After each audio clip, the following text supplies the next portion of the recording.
বাসা তো সবসময় আমার পরিপাটি রাখতে ভালোই লাগে, তাই তো চলে গেলাম আজকে আরেকটা পর্দা দেখতে। কিছুদিন আগেই বাসার জন্য পর্দা কিনেছি, কিন্তু আবারও মন ছিল না ঘরের পর্দাগুলো একটু চেঞ্জ করব, তার জন্য চলে গেলাম। আজকে প্রায় 1 মাস পর আমার ছেলের চুলগুলো কাটাবো, সবকিছু বলবো ছোট্ট একটা ব্লগের মাধ্যমে। হ্যালো এভরিওয়ান, আসসালামু আলাইকুম, আমি সুরমা, এটা আমার নিউ ব্লগ। খবরের মতো রেডি শেডি হয়ে বের হয়ে গেলাম, আর এখানে আমার ভাগ্নিও চলে এসেছে। তাকে তো বেশি আমার ছেলে হ্যাপি হয়ে গিয়েছে, আসলে তাকে দেখে হ্যাপি হয়নি, দোকানে যাবে এটার জন্য সে বেশি হ্যাপি হয়ে গেছে। তো আমিও ভাবতেছিলাম কোন দিক দিয়ে ভাই সূর্য উঠলো, আমার ছেলে এত বেশি হ্যাপি হয়েছে ওরে দেখে। তারপর ঘটনা তো আমি বুঝলাম, দাঁড়ায়ছিলাম ওর জন্য ওয়েট করতেছিলাম। যে সে দৌড়াদৌড়ি করা ছাড়া বাইরে গেলে কোনো কাজ নেই, সে এখন বড় হয়েছে, একা একা হাঁটতে চায়, একা একা চলাফেরা করতে চায়, তার এখন মার কোনো দরকার নেই এমন একটা ভাব নিয়ে সে থাকে। এখানে মামি ভাগ্নি একসাথে হলে কত গল্প, কত কথা, কত কিছু যে থাকে, যেহেতু আমরা এখন আলাদা থাকি।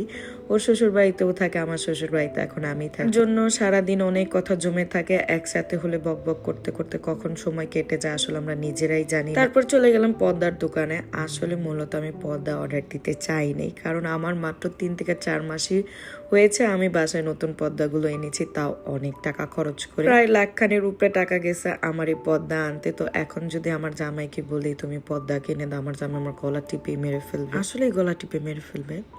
তা করবে না, কিন্তু একটু হলেও বকা দিবে যে এখন প্রয়োজন নেই। তার মধ্যে এগুলো তো এখনো নতুন, তো তেমন কোনো প্রয়োজনই নাই।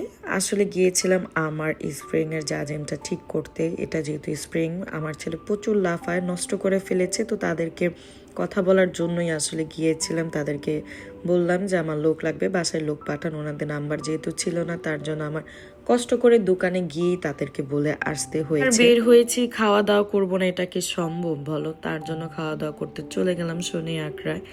এখানে এসে প্রথমত আমার ছেলে যে ফুচকা আর হলো ও টক দিয়ে ফুচকাটা খেতে খুব বেশি পছন্দ করে, ঘুগনি খায় না। বলতে পারো আমার মতো আমিও খুব বেশি পছন্দ করি শুধু টক আর হলো ফুচকাটা, এটা আমার ভালো লাগে। আমার ছেলেও সেম আমার মতনই একই দশা। তারপর চলে গেলাম দই ফুচকা নিয়ে আসতে। আর হ্যাঁ, আজকের দই ফুচকাটা খুব স্পেশাল ছিল, মানে ভিতরে কোনো গুন্নি ছিল না, জাস্ট হলো দই দিয়ে পুরাটা টবা টবা ছিল, এমন ভাবে আমি মেক করতে বলেছিলাম। তারপর এখানে একটা নাচোস নিয়েছিলাম। ভাই নাচোস নিছি না নাচোসের মাথা নিছে আল্লাহ জানে, এত ফালতুর ফালতু যে বলে বুঝাতে পারবো না।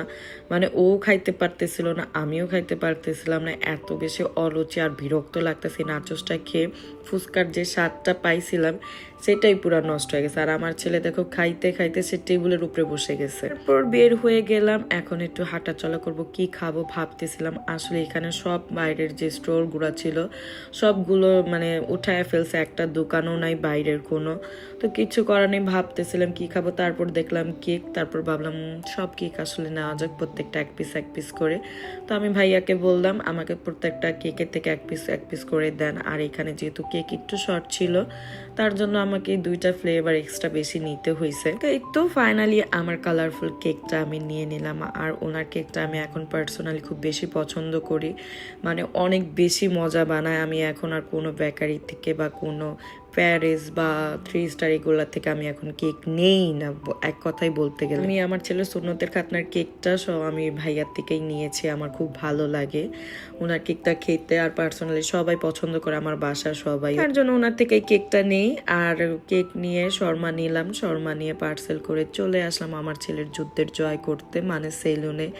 এই সেলুনে আসা মানে যুদ্ধ জয় করা, মানে এটা তো মানতেই হবে, কারণ ও একদমই চুল কাটাতে চায় না, শুধু কান্নাকাটি করে। এখানে আজকে নাপিত হয়েছে আমি আর আমার ভাগ্নি। দেখো আমি তো ভাই কাটতেই পারি না, আর ও কাটছে তো কাটছে, কি স্টাইল দিছে আল্লাহ জানে, এক সাইড দিয়ে আর এক সাইড দিয়ে, মানে ঝাঁতা করে ফেলছে আমার ছেলেটাকে, প্রচুর বিরক্ত করছে। আর এখানে ওনার কাজ দেখো, এমন পরিমাণে চোখের মানে মাথার মধ্যে জাতা দেয়, বেচারা চোখ দুইটাই ভিতরে ঢুকায় দেয়, এটা নিয়ে আমি চিল্লাইতেছিলাম। ওর যুদ্ধটা জয় করে চলে আসলাম মুদির দোকানে, তেল নেব বাসায়, তেল শেষ, টুকটাক বাজার লাগবে, আর একটু বাজারও করে নিলাম, করে এখন চলে যাব বাসায়। আর ভাগ্নি এখান থেকেই বিদায় নেবে। আমার ছেলে খুশি হইতেছিল, কি নিবে সে চিন্তা ভাবনা করতেছে সে অনেক। তারপর তাকে নিয়ে 5 লিটারের তেলটা উঠাইছি, বিলিভ করবো না, ওর আসলে অনেক কষ্ট হয়েছে, কিন্তু কিছু করার নেই। আমার হাতেও অনেক বেশি বাজার ছিল, আমিও নিতে পারতেছিলাম না, বিদায় ওকে দিয়েছি। তো যাই হোক, আমার রাজপুত্র কিন্তু এখন আমাকে অনেক বেশি হেল্প করে, সেটা তো তোমরা জানোই। সো আজকের ব্লগটা কিন্তু এই পর্যন্তই ছিল, কেমন লেগেছে অবশ্যই আমাকে জানাবা, ভালো লাগলে একটা লাইক, একটা কমেন্ট, একটা শেয়ার করে দিবা। সো আল্লাহ হাফিজ।